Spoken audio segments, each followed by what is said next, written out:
Under the roof of the fountain house, where the evening languor wandered, with a lantern and a bunch of keys, I called out to a distant echo, stirring with my inappropriate laughter the deep sleep of things. Our separation is imaginary. We are inseparable. My shadow is on your walls.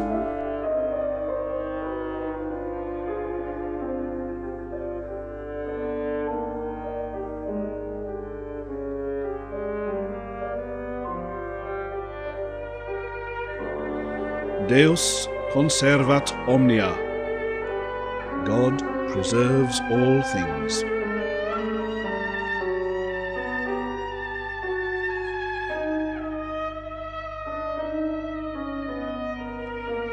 The fountain house, the palace of the noble Sheremetev family, was for many years the home of Anna Akhmatova, the place where she composed her poem Without a Hero.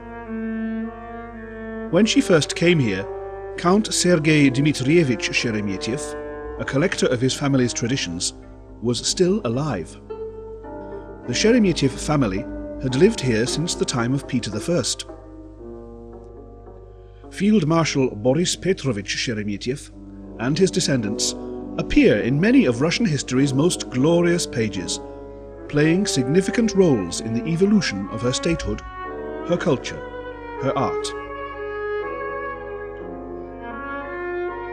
In 1913, the Orthodox Patriarch of Antioch and of the whole of the East visited the palace chapel and wrote in the visitor's book, "From the large number of children and grandchildren here, I am convinced that this house is, in the words of the prophet, filled with God's blessing."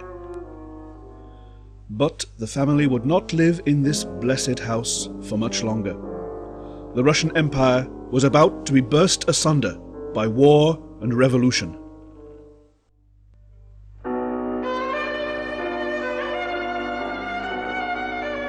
In 1918, Count Sergei Dmitrievich, wishing to preserve the fountain house, presented the palace, with all its collections, to the state. The Count himself died soon after, and the Russian branch of the family died with him. Some members emigrated, but those who remained behind perished in camps and prisons. The tutor to Count Sergei's grandsons was Vladimir Kazimirovich Shilieko, poet, orientalist, and Assyriologist. Anna Akhmatova, on becoming his wife, moved into the north wing of the fountain house in the autumn of 1918. As Shilieko told her of the life he used to lead here, it conjured up for her the palace's former owners and brought the past to life. Later, she was to write in her notebooks, "The fountain house, its ancient oaks, planted when this was still Swedish land, the destroyed grotto, the spectral gates, and the golden cuneiform of the street lamps on the Fontanka, and the Sumerian coffee house." What she calls the Sumerian coffee house was actually Shileiko's room, in which ancient cuneiform tablets lay everywhere. He knew more than 40 languages, living and dead, and he translated and annotated Assyrian and Babylonian texts. To Akhmatova, the fountain house was filled with the shades of its former owners. She felt that they and she were contemporaries. She felt a close sympathy with the fate of a lady who had died young, Praskovia Zhemchugova, who had been first a court singer, then Countess Sheremeteva. Her fate, for Akhmatova, was reflected in destiny's eternal mirror in the life of Olga Glebova-Sudeikina. An actress, a dancer, a singer, an artist, a creator of charming dolls, a friend of poets and a particular friend of Anna Akhmatova, Olga Sudeikina, like Praskovia Zhemchugova, became a character in her poem Without a Hero. Although she had never lived in the fountain house, in Akhmatova's imagination she flew a shadow from a previous existence, into the Sheremetev garden. And once more from the fountain grotto, where amorous languor moans, someone shaggy and red-haired leads a goat-legged nymph through the ghostly gates. In the 1920s, Sudeikina emigrated.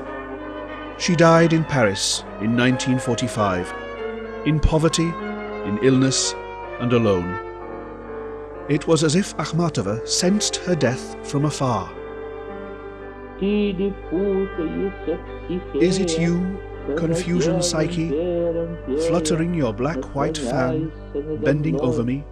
You want to tell me secretly that you're beyond the river Lethe and breathing in another springtime. For Akhmatova, Sudeikina was a symbol of the Silver Age. At the beginning of the second decade of the 20th century, they were among those who regularly appeared at the Stray Dog Cabaret. Poets, musicians, actors, artists. There, Mikhail Kuzmin accompanied his own songs at the piano. Akhmatova, Osip Mandelstam, and Nikolay Gumilev recited their poems. Tamara Karsavina danced. Arthur Nourier, the composer, was another regular visitor. These people and their time are reflected in the Poem Without a Hero. It was during these years that a new society of poets, the Poets' Guild, was founded. There also arose a new literary movement known as Acmeism, a successor to symbolism, which by now had had its day. Later, in exile, Mandelstam would say, "Acmeism is nostalgia for world culture." But there was something fatal at the heart of the Silver Age, some failure or breach of moral norms in the consciousness of its creators. The First World War and the revolution which followed it seemed to many to be a kind of reckoning. So Akhmatova herself thought. And this theme is heard in the Poem Without a Hero, in the depiction of the Carnival of 1913.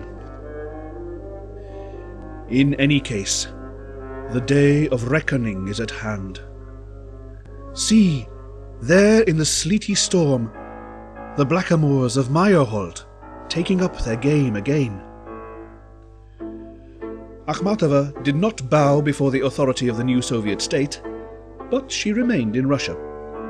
This choice was to define her life. During the hard years following the revolution, she lived with Shileiko in the Fountain House, submitting herself entirely to her husband's interests as he worked fanatically at his translations.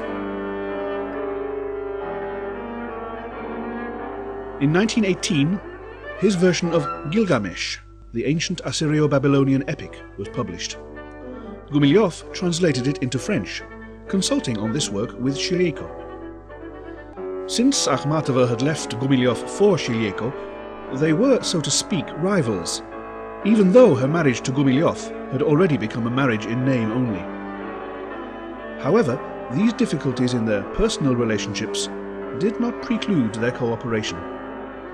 And when, in August 1921, the news came of Gumilev's execution, Shileiko wept. He himself, ill with tuberculosis, was to live only a further 9 years. Akhmatova's inner world was filled with new shades. Her poems of this period echo the inscription in French on the memorial to Praskovia Sheremeteva in the Sheremetev garden. And I will wander here at night as an unlamented shade, while, like blossoming lilac, the rays of starlight play. Who is Akhmatova speaking of? Of herself? Or it may be of Nikolay Gumilev, whose shade was especially dear to her. He had been arrested on a false accusation of taking part in a terrorist conspiracy and shot. She had tried in vain to find his grave, and she kept a plan and a photograph of the place where she supposed him to have been executed.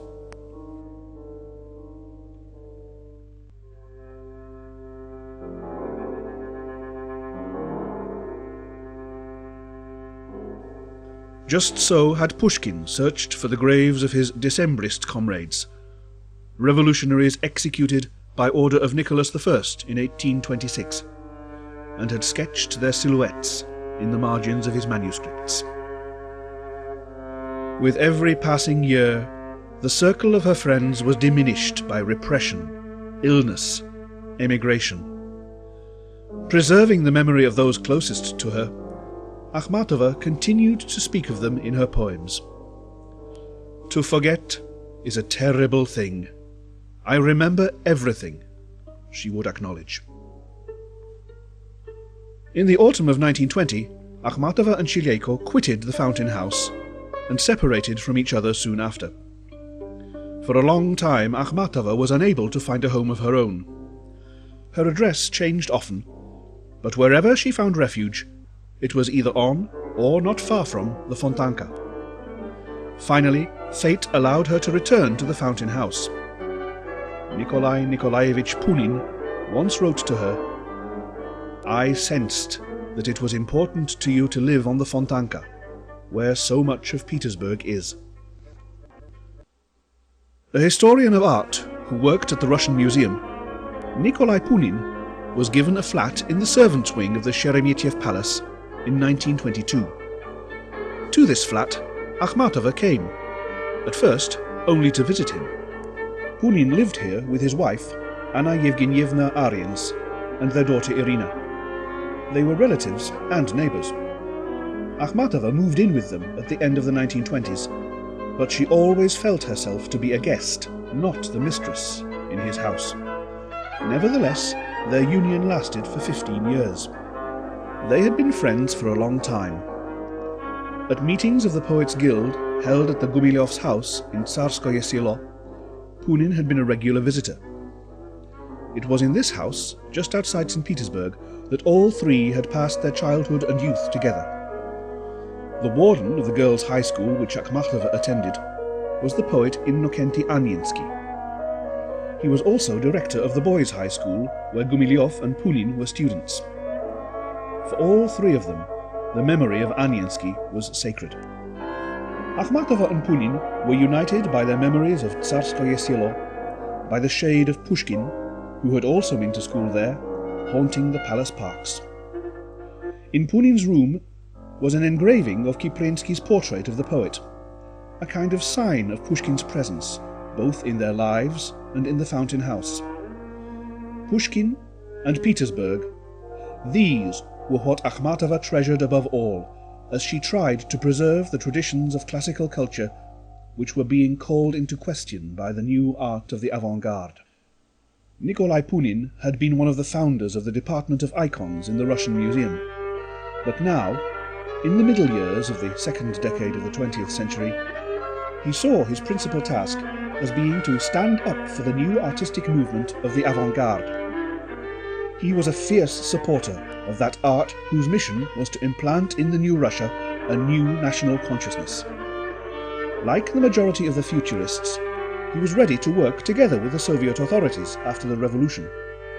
The composer Artur Lurie wrote, "These youthful fantasists were told that they could turn their dreams into reality. It was for this belief that we threw in our lot unconditionally with the revolution." The artist Tatlin produced a famous model for a monument to the Third International, which became the artistic symbol of the age. But the cruel times which followed blasted their illusions. In the year 1925, Punin wrote in his diary Tatlin's words, "If I am to die, I shall burn and destroy everything of mine. I shall leave nothing for them. I have become mad with rage." And he continues, "I wonder if someday they will understand how we all perished." The new art and its creators had proved to be superfluous items in the new Soviet order. In 1949, Punin was arrested. On the day of his arrest, Akhmatova, though she was no longer his wife, was with him. And she would always remember his words, "The essential thing is not to lose despair." In his labor camp, he had time lots of time to reflect on the artist's role in society, and possibly to repent. But Punin did not break faith with the new art. The cubist way of presenting a subject from many different sides and from within, he likened to the viewpoint of an angel. To see the world as viewed by an angel, from different sides and from within, this was the aim of art. Nikolay Punin died in 1953 in the northern camp of Abyezh. Other people in Akhmatova's life also suffered in the relentless, grinding oppression of the Stalin era. When out of habit I say the names of my cherished friends, in this strange roll call only silence always answers me. But the greatest cross she had to bear was the arrest of her son, Lev Gumieov. Altogether he spent about 15 years in various camps and prisons, for my father, for my mother, as he himself said. In the years of her son's imprisonment, Akhmatova lived with the prison and the torture chamber ever present to her mind.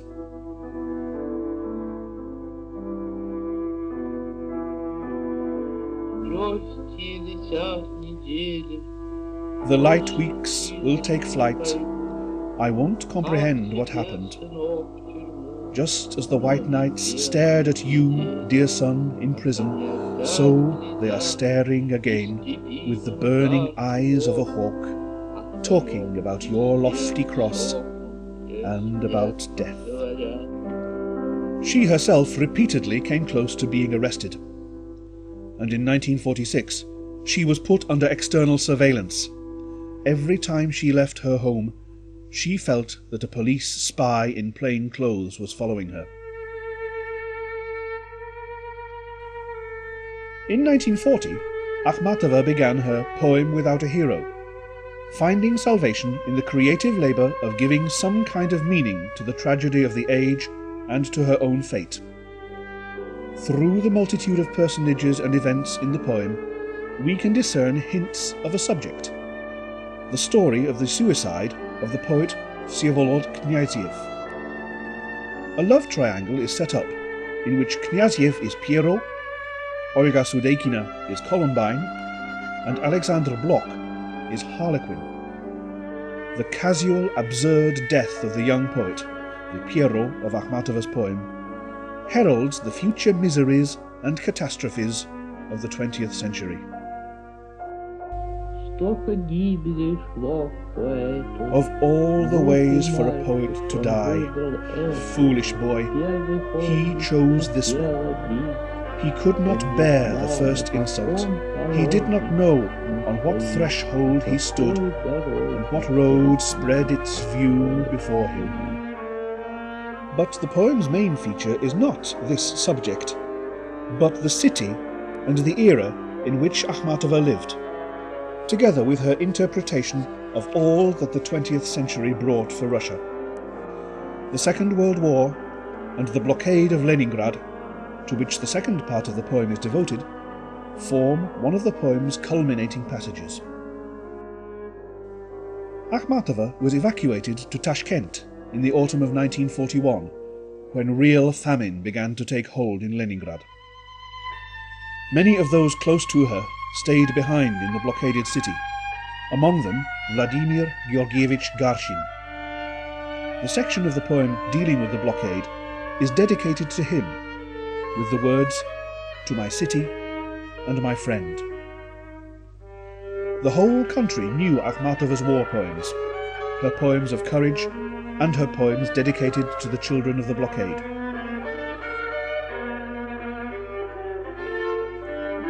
Then came victory, but the respite for the country and for Akhmatova proved to be a short one.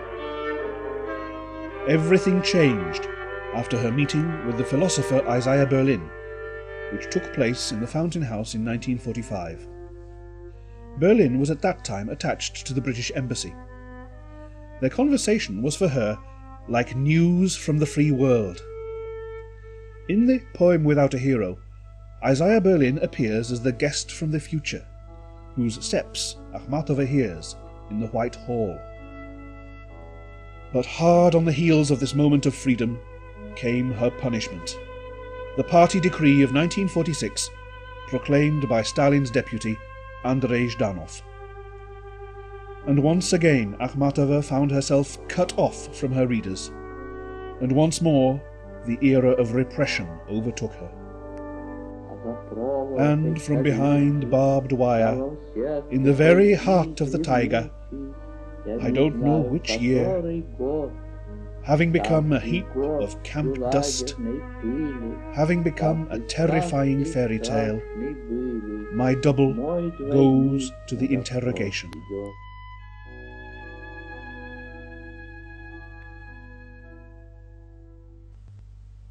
In 1952, Akhmatova was compelled to leave the Fountain House, and she said farewell to it, in the manner of the hero of a Shakespearean tragedy. I don't have special claims on this illustrious house, but it happens that almost my whole life I have lived under the celebrated roof of the Fountain Palace. As a pauper I arrived, and as a pauper I will leave. From the Fountain House, she took with her the Poem Without a Hero, a history of Russia, which was her reflection on what the real, not the calendar's 20th century, as she put it, had brought to her country. A poem which absorbed into itself the history of Petersburg and of the Fountain House, the story of Akhmatova's youth and all that she had had to suffer, the fate of her generation, the fates of all those with whom somehow or other she had been bound up and from whom she had been cut off. The poem is without a hero. The hero never came. But who is it? In fact, there are many heroes who can be made out one through another. Akhmatova summoned them all up in her poem, forgetting no one, and all were preserved here, in this garden, in this house. And then she herself departed. She departed, and yet she remained.